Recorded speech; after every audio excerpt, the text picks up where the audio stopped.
Shalom Sobat Media, jumpa lagi bersama dengan kami dalam rubrik Kabar Buku Tangan Terbuka Media, Bangun Jiwa via Media. Saat ini kita akan membahas satu topik yang sangat menarik. Dan kita pasti pernah mendengar atau mungkin mendengar cerita-cerita bersama dengan kawan-kawan. Ada yang bilang, jadi orang lebih senang jika lihat orang susah, dan susah kalau lihat orang senang. Memang tidak semua orang merasakan atau melakukan hal yang seperti ini. Tapi kalau kita akui dalam keseharian kita juga seringkali merasa senang kalau teman kita ada yang susah. Dan tidak suka kalau ada orang lain yang merasakan bahagia atau sukacita. Nah, menarik untuk kita bahas bersama-sama pada saat ini, kalau ada orang yang sedang jatuh, kita juga banyak memikirkan kalau saya tolong nanti salah atau bagaimana. Tapi kalau ada yang jatuh, kita lebih memilih untuk diam, tidak melakukan apa-apa. Tapi apakah seperti itu yang diharapkan oleh firman Tuhan sebagai anak-anak Allah? Apa yang harus kita lakukan? Apakah kita harus membiarkan kawan kita atau saudara kita yang sedang jatuh tanpa berusaha melakukan atau membantunya? Apakah sebagai orang Kristen kita harus membicarakan, bahkan menertawakan mereka yang tertimpa kemalangan? Bagaimana kata Amsal mengenai sikap yang demikian? Kita akan mengupasnya dalam perbincangan hari ini dengan tema sikap hidup orang benar. Diambil dari Amsal 24 ayat 15 sampai 20. Dan seperti biasa, perbincangan ini akan kita ambil dari buku Jujur Melangkah 307 Renungan Kitab Amsal Kala Pandemi. Dan sudah hadir bersama dengan kita seperti biasa ada Bapak Pendeta Yoel Indrasmoro. Selamat siang, Pak. Selamat siang. Ya, terima kasih sudah hadir kembali. Siap. Dan beliau juga adalah penulis dari buku Jujur Melangkah ini. Ya, Pak Yoel, ini menarik buat kita ya. Kita bahas sekarang ini ya, temanya gitu. Silakan. Menjadi orang benar itu, melakukan hal yang benar yang seperti apa, terutama banyak di antara umat Tuhan yang ketika dia jatuh, dia memilih untuk menutup diri, menyimpan rapat-rapat rasa sakit dan rasa luka luka yang dialaminya daripada ditertawakan orang. Gitu. Nah, bagaimana menurut Amsal nih yang seperti ini? Iya, sebetulnya sederhana ya, kalau kita sakit ya salah satu proses untuk menyembuhkannya adalah dengan menerimanya sebagai sakit. Kalau kita luka, cara paling aman adalah mengatakan kepada orang lain bahwa kita luka, atau mengatakan kepada orang lain bahwa dia sudah melukai kita. Karena kalau tidak dikatakan, mungkin orang itu tidak sadar bahwa dia sudah melukai kita. Nah, persoalannya memang nggak sedikit orang yang malu menyatakan bahwa dia luka, bahwa dia tersakiti, atau dia takut orang lain malah akan menertawakannya. Tapi pada hemat saya, setiap orang sebaiknya jujurlah dengan dirinya sendiri. Karena kalau tidak, maka dia sendiri akan menjadi orang lain.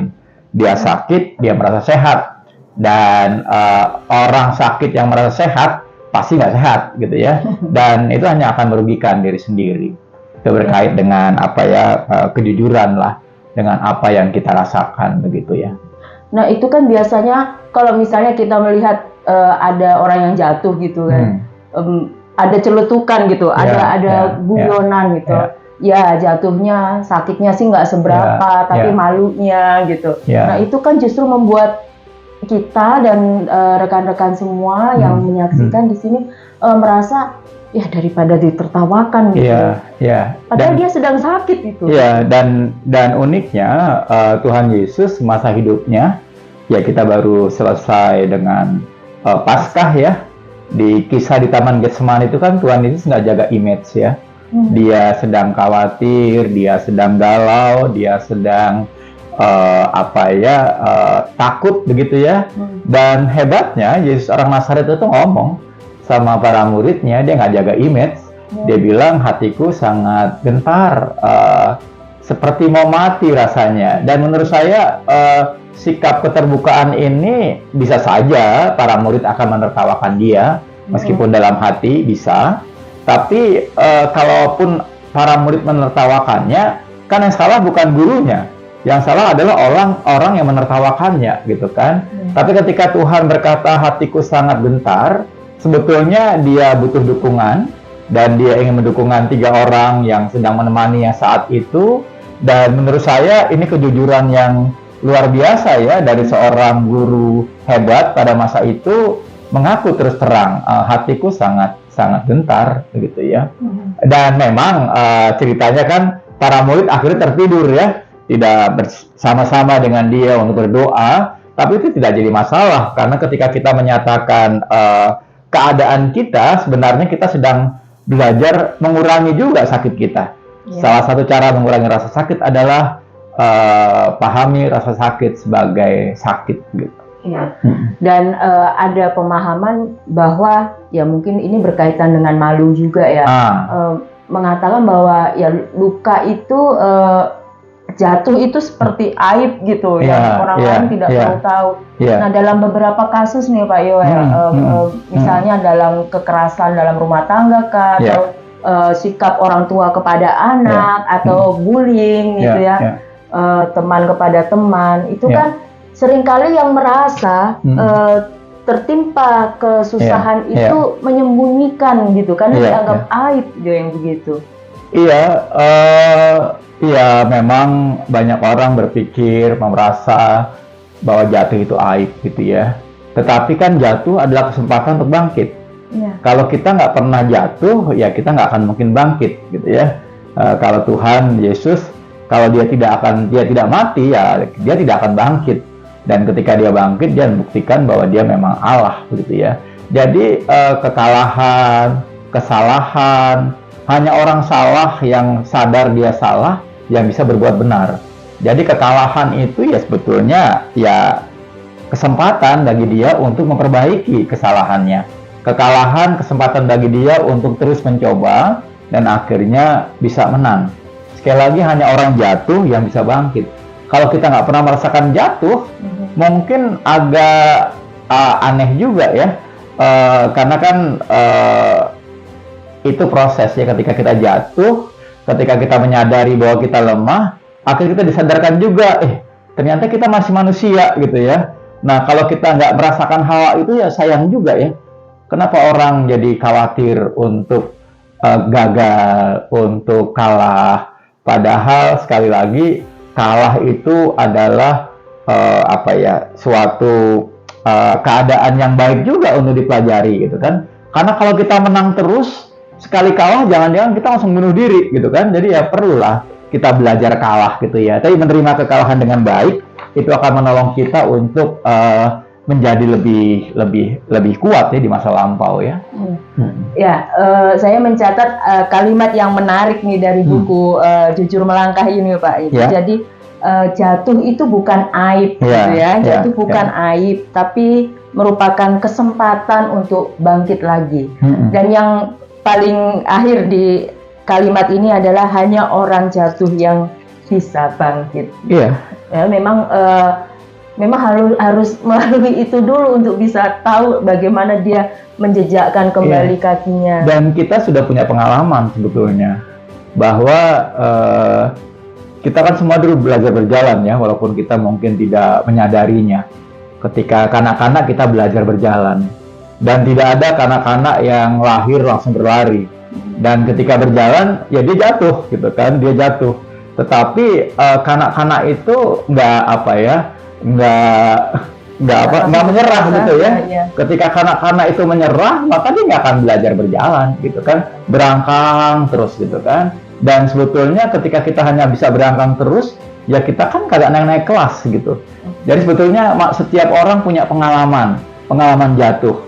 Hanya karena ketika sudah besar, kita melihat situasi kanan kiri, kita jadi merasa jatuh itu aib. Tapi karena ya ketika kita kanak-kanak ya jatuh ya bangun lagi. Iya, gitu ya. betul. Ya, atau ketika belajar naik sepeda gitu ya, Iya, nggak pernah menyerah, iya, pokoknya betul. jatuh ya bangkit lagi gitu. Iya, Ya, ini satu pelajaran juga buat kita orang-orang yang sudah dewasa gitu. Seringkali kenapa kita menjadi malu ketika kita jatuh dan malu mengakui, karena tadi seperti yang Pak Yul bilang, kalau kita berani mengakui bahwa kita sedang terluka, kita jatuh, justru itu mengurangi beban kita sendiri gitu ya. Iya, setidaknya kita belajar memahami realitas ya. Artinya kita belajar hidup di dalam kenyataan yang ada. Kita tidak hidup di alam mimpi, alam yang kita rindukan, alam yang kita inginkan. Kita belajar untuk hidup di alam nyata. Dan jatuh itu kenyataan hidup. Kalah itu kenyataan hidup. Rugi itu kenyataan hidup. Kecopetan itu kenyataan hidup gitu ya. Tapi ya nggak apa-apa lah. Kan dengan cara begitu kita bisa terus belajar. Ya, ini kembali lagi kepada kitab Amsal ya Pak. Nah, kan tema kita adalah sikap hidup orang benar. Lalu dengan realita itu tadi, bahwa realita bahwa kita memang mengalami masa-masa sulit, kita mengalami jatuh, kita terluka. Kalau menurut Amsal, sikap hidup yang seperti apa gitu? Dan bagaimana sebagai orang benar menyikapinya situasi seperti ini? Iya, ketika kita memang mengalami kejatuhan, kita bisa memahami bahwa Allah mengizinkan itu terjadi pada kita. Dan kalau Allah mengizinkan itu terjadi pada kita, maka Allah akan menolong kita untuk bangkit lagi. Dan yang menarik kan di Amsal ini dikatakan 7 kali orang benar akan jatuh, namun ia bangun kembali. Artinya ya angka 7 adalah angka sempurna dalam pemahaman Israel. Artinya sampai jatuh seperti apapun, ya orang benar akan bangkit lagi. Karena apa? Karena kekuatannya adalah Allah sendiri. Kekuatannya bukan dirinya sendiri. Iya. Jadi sebenarnya menjadi orang benar itu adalah ya ketika jatuh dia bangkit lagi. Dan ketika ada orang jatuh, bagian dia adalah mendoakan, menolong orang itu untuk bangkit dan jangan menertawakannya. Dan yang menarik adalah di sini Amsal mengingatkan, kalau kita menertawakan orang fasik yang jatuh, maka sebetulnya kita sudah jadi fasik juga. Kita sudah jadi jahat juga. Dan karena itu bisa saja Allah marah sama kita karena kita menertawakan. Menarik ya, Allah tidak suka orang jahat, tetapi Allah tidak ingin orang benar tertawa ketika orang jahat mendapatkan celaka begitu ya. Karena kalau mereka tertawa, apa bedanya mereka dengan orang jahat yang lain gitu. Ini artinya bahwa tema kita, perbincangan kita pada hari ini memang sangat dirasakan ya, terutama sobat media yang ada dimanapun juga pasti merasakan. Pernah jatuh, pernah juga menutup-nutupi bahwa kita itu jatuh. Tetapi tadi sudah kita bahas bersama bahwa kalau kita jatuh dan tidak bangkit lagi, atau ketika kita tidak jatuh tapi menertawakan saudara kita yang jatuh, ya kita tidak berbeda dengan orang fasik, orang yang jahat gitu. Karena itu jangan juga menertawakan, bantulah mereka. Ya ini Pak Yoel, jadi kalau tadi berkenaan dengan visinya tangan terbuka media, tangan terbuka media ini mengenai tiga visi itu, membarui, mencerdaskan, menggerakkan. Lalu menjadi orang benar itu bagian yang mana? Semua, ya? Saya selalu berpikir semua ya, karena ketika kita tidak menertawakan orang yang jatuh, sebetulnya hati kita sudah berubah ya. Kita sudah diperbarui hati kita. Kita tidak tergoda untuk tertawa ketika orang susah, atau susah ketika orang tertawa gitu ya. Dan sebetulnya itu kan berkait juga dengan pikiran. Jadi kalau kita menertawakan mereka yang sedang jatuh, cara berpikirnya adalah bagaimana perasaan orang itu. Ya kan, ketika orang itu tahu kita menertawakannya, lalu kita bisa menaruh diri kita di sepatu mereka. Bagaimana kalau kita berada dalam posisi yang sama? Nah, pikiran itu menolong kita untuk bertanya, berasosiasi ketika kita menjadi seperti orang itu. Dan pada akhirnya ya menggerakkan. Ketika ada orang jatuh dan kita pernah punya pengalaman yang sama, kenapa tidak mengatakan, saya pernah mengalaminya, mari kita bangkit bersama. Dan menarik ya, Paskah itu Yesus yang bangkit, membangkitkan orang lain. Yesus tidak bangkit sendirian, tapi dia membangkitkan orang lain. Ya, ini luar biasa ya untuk hari ini. Ya, terima kasih Pak Yoel untuk penjelasannya. Jadi sahabat sobat media, sobat media dimanapun berada, sekali lagi pesan dari perbincangan kita pada saat ini adalah perlu kita ingat, kalau kita jatuh jangan putus asa. Jangan anggap jatuh itu sebagai aib, tapi jadikan jatuh itu sebagai kesempatan untuk bangkit. Dan perlu digarisbawahi, tulis tebal-tebal, ingat dengan jelas, hanya orang jatuh yang bisa bangkit. Terima kasih Pak Yoel untuk perbincangan pada siang hari ini. Terima kasih juga buat Sobat Media yang sudah bersama-sama dengan kami pada perbincangan di rubrik kabar buku ini. Bagi Sobat Media yang ingin mendapatkan buku Jujur Melangkah 307 Renungan Kitab Amsal Kala Pandemi, ini buku yang sangat luar biasa untuk permenungan kita, Sobat Media.